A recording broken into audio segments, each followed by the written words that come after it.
Hello JL and welcome to the Pitch. It's been about a week or so since the last one of these we did. Me and Tierney got a little lazy with that time, Brock here. We're going to open today's show with a couple of the new uniforms. So we got the Express ones in person. They're just like the picture we showed you before. They turned out really nice. It's too bad you can't feel them. Cause, they feel cool. Yeah, they're really good. The whole thing is dry fit. I wasn't expecting the sleeves to be dry fit. Why? I don't know. I didn't know if you could do that. This is my favorite part. I don't know if you can see this. You've probably seen it on the other picture we showed that well. But Garrett, the Express owner, made the logo gray, the JL logo, because where it's gray is usually white. Mm-hmm. And I don't know, that's my favorite part of the whole thing. But yeah, these are pretty sweet. They don't have numbers, that's the only thing. You should put them on the sleeve. But no, they're not going to put numbers on them. Oh. But whatever, Garrett can pretty much do what he wants. Next, no one's seen these yet, but these are the Mafia jerseys. They just came in, and they made it look like a tuxedo, which is pretty cool. It looks like it's showing up blue on the screen for some reason, but it's definitely purple. Unless you're colorblind, then it might be blue. So Tate Klein did a good job with those. Do you like these? I do like them. They're very, subtle James Bond, kind of. Yeah, that's what I was thinking, too. Yeah, and we haven't put numbers on the back of them yet, but they will. And if you don't know this already, the Mafia's, technical script logo, font, I guess, their franchise font is the Godfather font. Mm-hmm. Which I like, too. Yeah, that's cool. So that'll be on the back. So anyway, those are the new jerseys. Tell us a little bit about what we're going to talk about next, Tierney. Hall of Fame. We're getting into Hall of Fame. We're going to talk about some players, where they're at in the list, and then if we think they're going to make it or not, which will be interesting. It'll be a good little debate we can have here. Yeah, so we hope you guys all like the new incorporation of the Hall of Fame. We've been thinking that up for a while. And yeah, we should pull it up. Okay. So we have 3 players in already, Cale, Ty, and Brock. And real quick, we should say this before. If you don't know how it works, it's like a point system. You can get in on an automatic induction if you have so many points, and then there's an honorary way to get into. We're not going to get into it right now because just read it on your own. It's on the website. Just go to History, Hall of Fame. It's right there, yeah. But we're sure all of you have seen it already. The analytics on our stuff said that it was a really big hit. But anyway, so yeah. So Cale, Ty, and Brock already in. If you don't like it, well, we made the league, okay? Screw off, I guess. I don't know. The J is for Johnson and J. Yeah, so even if we you made the league, and then you look at your careers too, and you deserve to be in it. Yeah, but I'm saying even if me, Ty, and Brock all were awful and sucked at it, we would still be in it because we made the league. So get over it. Yeah. And then next, who I want to talk about is Jordan, and I want to know if you think he's going to make it this coming tournament. Do you think he's going to get that? Oh, by the way, he has 9 points. You need 10. Do you For think players, you need 10, yeah. Do you think he's going to get it in this next tournament? Yeah, because the Rapids are going to be good. And with the new bats, he's going to hit really well. He's already one of the best hitters. The point system is you either have to get an award, any award counts as 1 point, or winning a championship counts as a point too. Mm-hmm. So if they don't win the championship, the minimum you have to do is basically get All-Star. Get an award, yeah. And the Rapids have a good chance of winning the championship anyway. They do. So, yeah, I'd say there's a very good chance he's going to get that last 1 point. He might get a couple more points. He might. That's true. He Get 3 both, points yeah. in this, a couple awards, maybe a championship, maybe a few awards. He's definitely going to get in by the first induction, the class of 2017 in May, because there's going to be 2 seasons before then. I don't see him not being part of the class of 2017. Okay, then I want to ask you about your dad, Kevin. He has 7 points. What are your thoughts? That's tough because he got a lot of those points back in the day. If you look at his player profile on the website, he hasn't won an award for like 2 or 3 seasons now. He's the rest of the talent in the league has made it so he's not as good as he used to be. He may have to get some help on those points by getting championships because he hasn't been winning awards as much anymore now in his career. But he's still good. Like, I think in one good season, if the team he's on the cover does well, could be an all-star or something. Yeah, definitely for hitting too. He's a good hitter. So will he get to 3 points though? I don't know. That's tough, but I definitely think anyway he would make it in it someday through the honorary way of getting in. Yeah, he's been here for a long time, so he's got a good chance of getting in at some point, but I don't think he will necessarily do it point by points. Yeah, it would be tough. The honorary way, by the way, is the honorary way to get in is every year the class gets one honorary inductee who is retired and didn't meet the qualifications. Tierney's hoping she gets that for the class of 2017. Gotta have something in the league. We'll see on that one. I'm hoping. But anyway. Is there anyone else you want to talk about? Well, I'm looking here. One that's really interesting is Bryce. Yes. Bryce DeZarmo. He has 6 points, which that puts him, on the list? Like, way up at the top. Yeah, he's like 8th, 7th, 8th, something like that. Yeah, so, but will he make it to 10? Maybe. I hope so. He's on my team, the Cobras, so I hope he's winning awards and winning championships. But I think most people in the league would probably say no. His value was really high. It's just like everyone else. The talent in the league got good. Exceeded fast. Him.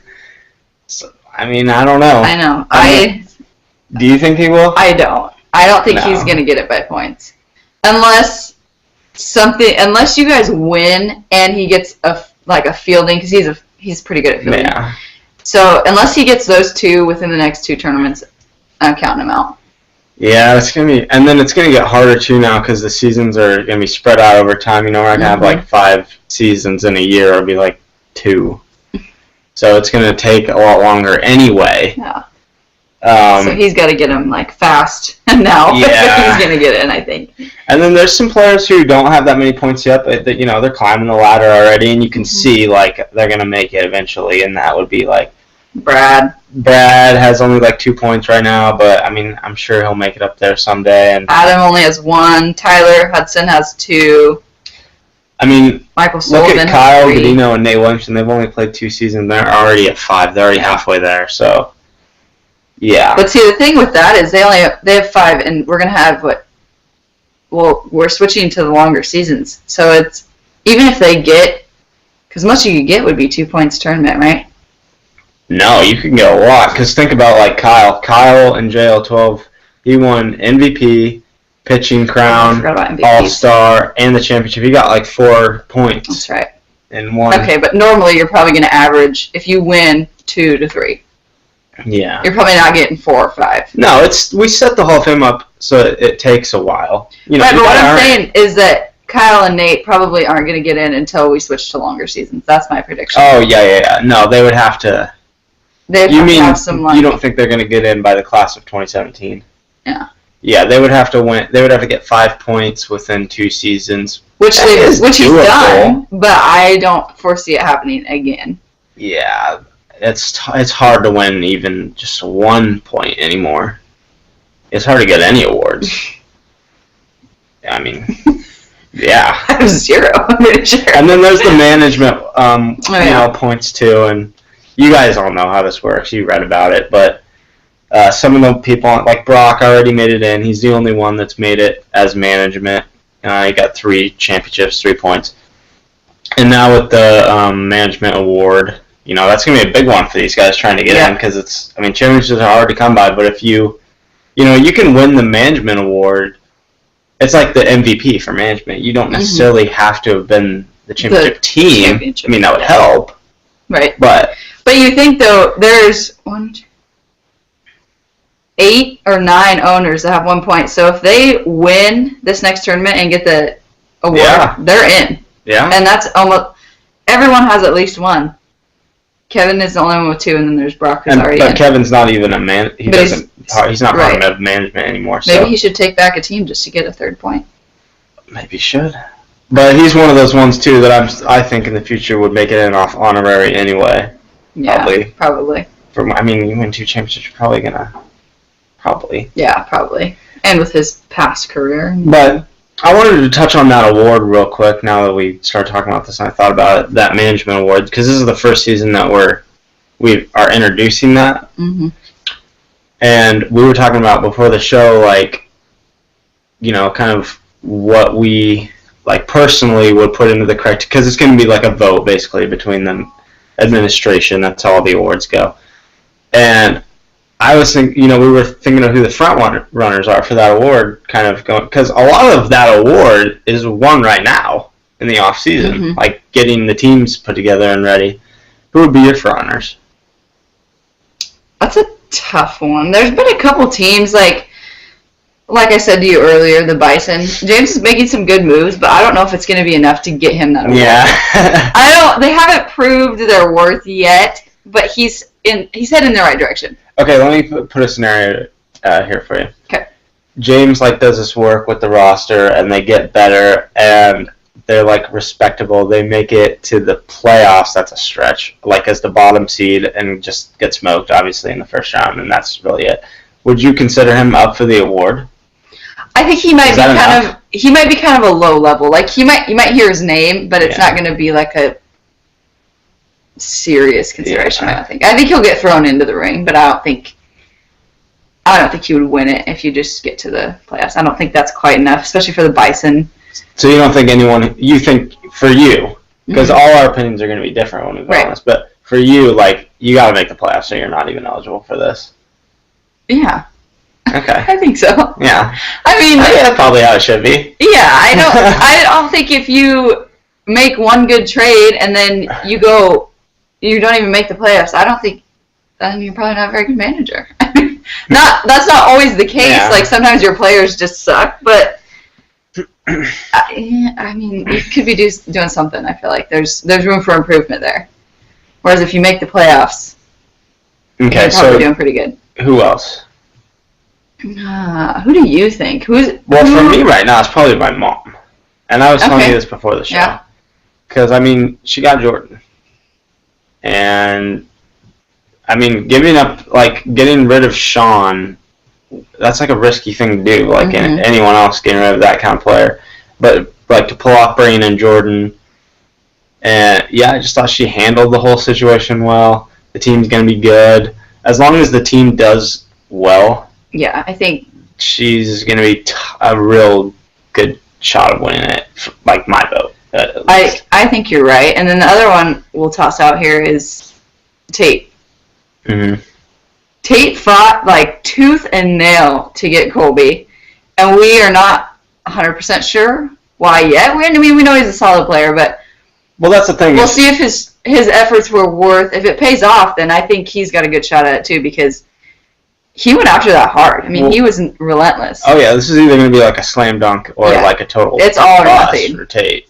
Yeah, if Colby turns out to not be his play up to what he did, and when he was on the Storm in his rookie debut, then it's that was kind of dumb, Tate. Yeah. But if he gets even better than he was last season, and maybe turns into an all-star, and the team does real well, then maybe Tate's up for that award.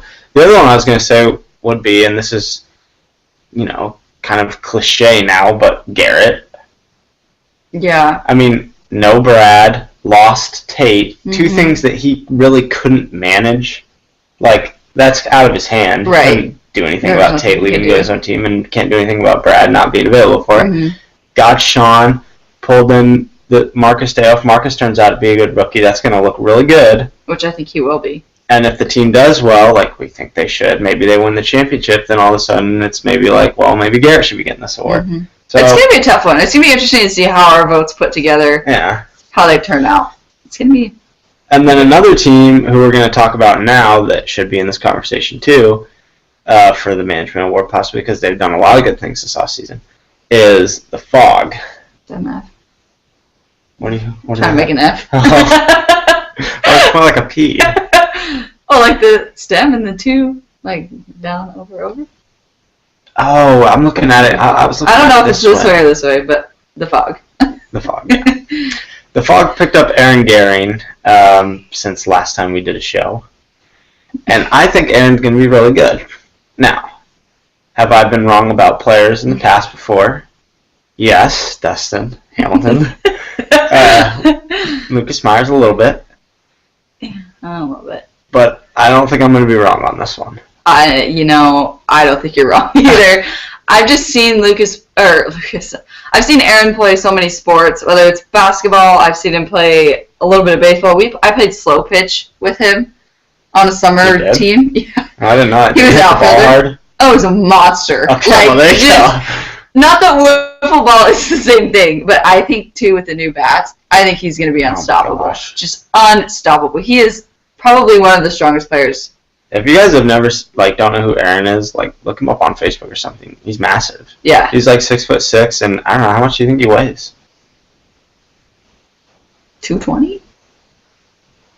I think more than that. You think? Yeah. He played football at Washington State University. He's a monster. He's a certified monster. Yeah, he's an animal. Look out. I don't know what he's going to do on defense. He said he was going to pitch a little bit to help relief with Lucas, which is good for them because Lucas, I think, is a good pitcher, but he has no stamina, and he starts walking people. Right. So they need relief pitching. Will Aaron be a good relief pitcher? I don't know. He played quarterback in high school, so you got to figure he can throw it accurately. Yeah. But I think he's going to be a real impact on offense. Oh my gosh, when he connects with the ball. Mm-hmm. This is going to be nothing but homers or strikeouts from this guy. I'm telling that you team right has now. some serious offensive talent. Yeah. Lucas is a good hitter. Darren is actually kind of a good hitter. But you know what? He's going to be their fielder, and that's always a show. Yeah. It's a show. And with the line being moved closer, you're going to get so many more Darren slides. I cannot wait. It's going to be great. So I think with that, and then you combine that hitting, and on top of that, you get Aaron. Yeah, I think. But we said that we thought they were going to be good last season too, and they didn't make the playoffs. Yes, they're in the harder conference, but still, this time if they don't make the playoffs, it'll be a real disappointment, I think. Yeah, and Parker is still one. I know Parker Williamson did not have an all-star turn. In fact, he really wasn't that good in JL 13. No, but he's a Williamson. You never know. I'm holding out. Well, we got to get, you got to give it a couple tournaments with these Williamson boys. Mm-hmm. We saw an 8 and 12, and then we saw an 8 and 13. Yeah. We saw Brad not really pitch, just kind of hit in 12, and then we saw Brad become the third-ranked player in 13. Mm-hmm. Parker didn't really do anything in 13. But we'll see what he does in 14. Wait for 14. Well, the jury's still out here, okay? Yeah. I don't know. I think the Fog are going to be good. Yeah. And it kind of sucks for Jacob because he can't be on the team because they maxed out the roster. Yeah. That's a whole other situation, too. Yeah, we don't have time to talk about that. We don't have time for that. Time Brock will be back on the next episode. We know you probably missed him. We kind of miss him. They probably don't miss us. No, they don't miss us at all. We're having so much fun. They're going to be really bummed when they get back and have to get back on this show. They're dreading it. We should have made him Skype in for these. It's 3 in the morning there. Too bad. Okay, that's the end of the show. Goodbye.